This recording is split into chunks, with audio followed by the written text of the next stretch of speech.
Hi guys, I am back and I am now casting game number 2 between, let me see here, in the lower left hand corner, puCK.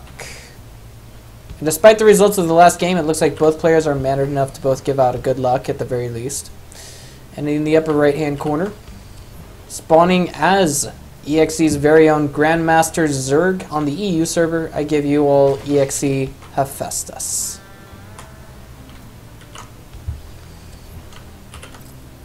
Now the map that we are on is Daybreak LE. I want to say that the Grandmasters so far, of the replays that I have seen in StarCraft 2 Heart of the Swarm, at the very least, it seems that they are very much so committing themselves to using the new units, especially the Swarm hosts. Very effective strategies so far. You know, we're talking Nidus Worm siege ups with, what's the word I'm looking for? Locusts, excuse me, not locusts, Swarm hosts, as well as queens to accompany them as anti-air, because of course Void Rays get no buffs versus them, and they seem to be rather tanky-ish. Now, one thing I want to kind of highlight is that typically it's rather safe to actually throw down a Nidus Canal, I want to say at about this position, and then just send the Locusts off in this direction towards the Sim City. Usually this means that Zerg is going for a 2-base kind of all-in style of play. The only problem is if they lose their anti-air very early, it can be very risky play. And I would say this was actually a very early pool that we have coming from the Hephaistas, and it's going to be finishing up very soon. I can't say when exactly it went down. I do know that one larva shows up every 17 seconds, so 17 times 3 is 61, so that means subtract 3 drones, and I think that was a 12 pool. Alright, and the natural, looks like we have a pylon block getting ready to go down, but Forge Fast Expand now on the way, but there's also 6 Lings in production. It's almost as though Hephaistas knows the exact play style that puCK likes to go for. And one thing that I will point out is definitely a flaw is at this stage we do not have a complete wall off. We don't even have a cannon down or even on the way yet for puCK. There are already 4 Lings out on the map, 2 more coming, that's 6, and 2 more in production, but this is not an all-in per se. We do see that Hephaistas has basically resumed making drones. There's a double gateway wall off at the front. So I think maybe, just maybe, this is the second time that we see Hephaistas facing off against puCK. So, I mean, there are obviously 2 replays. I'm just trying to figure out which order they started out in. And it looks like this is game number 2. The cannon's going to finish up just barely, but of course that gateway's going to have to get canceled. Yeah, that's about 47 minerals that we will not be seeing our our Protoss getting back. And now that's another 50 minerals with the 1 probe that they just killed. Altogether, it seems that our Protoss has lost now 174 resources, of course, with that extra cannon that got canceled. I want to say this isn't too terribly severe just yet. It's when it starts, you know, I mean, that's 3 probes, don't get me wrong, but I don't think this by any means forced puCK to actually cancel probe production. And one thing I like about this is we got a hero probe over here. Yeah, that's Probert the probe, and we have 1 Ling getting in, just basically getting some vision, but there's no chance it's actually going to get up the ramp. And if puCK pays very close attention to what's going on here, yes, that's exactly what I thought was going to happen. The Ling would not have gotten a probe kill. 2 probes can handle 1 Ling. We do have an Overlord over here just making sure there's no proxy pylons going down. We do have double gas going down in the main. Metabolic boost not being researched. Of course, double gas is something relatively, I think, unique excuse me, to Heart of the Swarm. In Wings of Liberty, you would typically only see double gas on a 1-base Zerg if they were going for a Nidus all-in kind of play.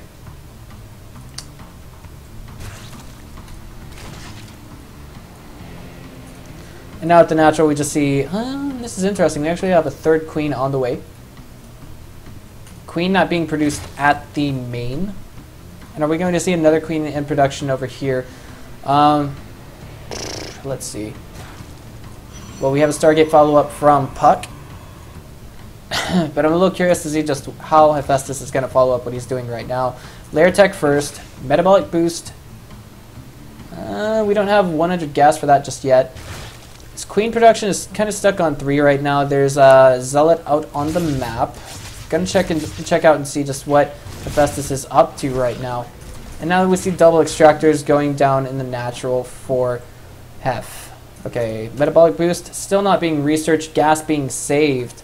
So at this stage, puCK, from puCK's perspective, we can actually just see that he's like, okay, these lings are still slow, and he's still on 2 base. So he's probably thinking at this stage that the most obvious conclusion that you can draw from this is perhaps 2 base mutas. We do see him moving out to throwing out some sentries, basically trying to cover the ground of the 3rd here, and just see what's up. Make sure nothing silly is going down. But this sentry is on patrol. And it catches an Overlord over here in this direction. So vision here is kind of being denied for Hephaistas, which is actually kind of critical. We see him not really overcommitting to the play that I thought he was going to do. He does have double gas. He does have a Nidus, actually, and an Infestation Pit going down. I actually thought he researched Metabolic Boost because he started researching Metabolic Boost because I thought he wanted to go into maybe an actual Ling Muta style play. Just to kind of, what's the word I'm looking for? Just to kind of be on the safe-ish side. But now from the Stargate, we actually have a Void Ray, a second Void Ray. First one is already out on the map, trying to get control of things, and once the Lings see it, this is going to scream, okay, Stargate opener, Sky Toss, so on and so forth. But this is actually quite an interesting follow-up that we have coming from puCK. There's double Robo Bay. This is something I haven't seen or heard of since the beginning of the Wings of Liberty days. Basically, like when you see Mass Roach play, the role that the Roaches would play is, the role that the double Robo would play is to get the, what's the word I'm looking for, double Immortals out ASAP, deal with all the Roaches. And this is just something I haven't heard of since the Wings of Liberty days. So let's see what he's doing to follow this up. There's a Nidus Canal going down right now over here. A Nidus Worm. I'm too used to that Brood War terminology. Even though I've actually played StarCraft 2 more than I've ever played Brood War, there are 4 Swarm Hosts and a lot of Queens inside that Nidus. There it is, 2 Void Rays over here. They can't really deal with this many Queens. More and more Swarm Hosts being thrown in. Do we have Enduring Locusts? 15-second lifespan, so that tells me we do not checking up on the Infestation Pit the classic way of casting. We just now see it actually in production. And it looks like, this is kind of interesting, it seems, Hephaistas is actually going to town on the rocks here while he waits for, Enduring Locust to finish up. Did kind of just misclick there for a second, and now we have a Warp Prism that's getting ready to go to town on the mineral line here. There's actually no static defenses here just yet, so if we want Root puCK to get that vital timing in, it's now or never. He really has to, she has to really throw this in. That's a mistake I made, guys. I've been sticking too much to the Taiwan and China scene. I'm not familiar enough with the Western scene. I didn't know that Root puCK is actually a woman. Lots of female gamers actually slowly getting recognized as on the rise. And there are 3 Void Rays and 2 Colossi holding off against this just before all the excitement really builds.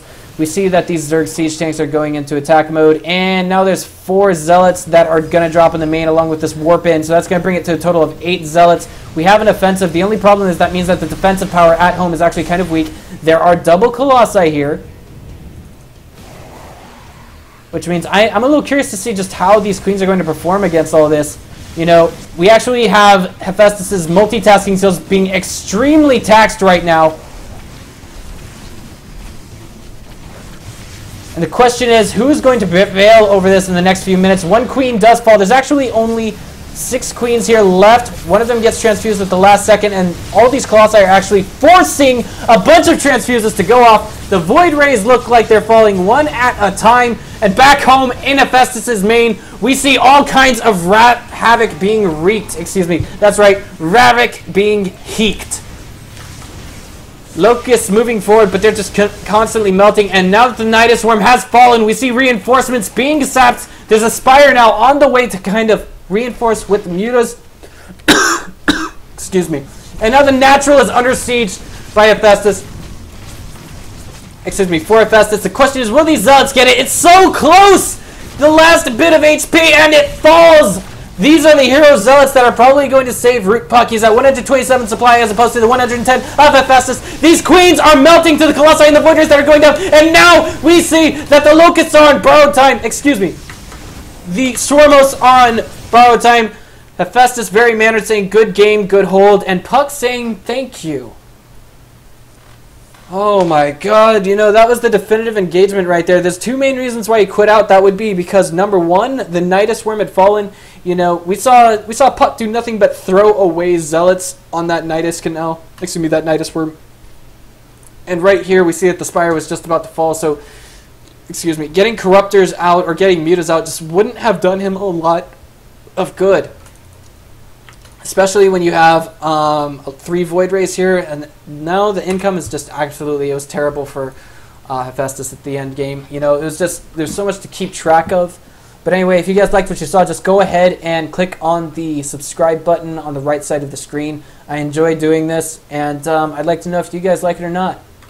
This has been Breaker. I'll see you guys next time.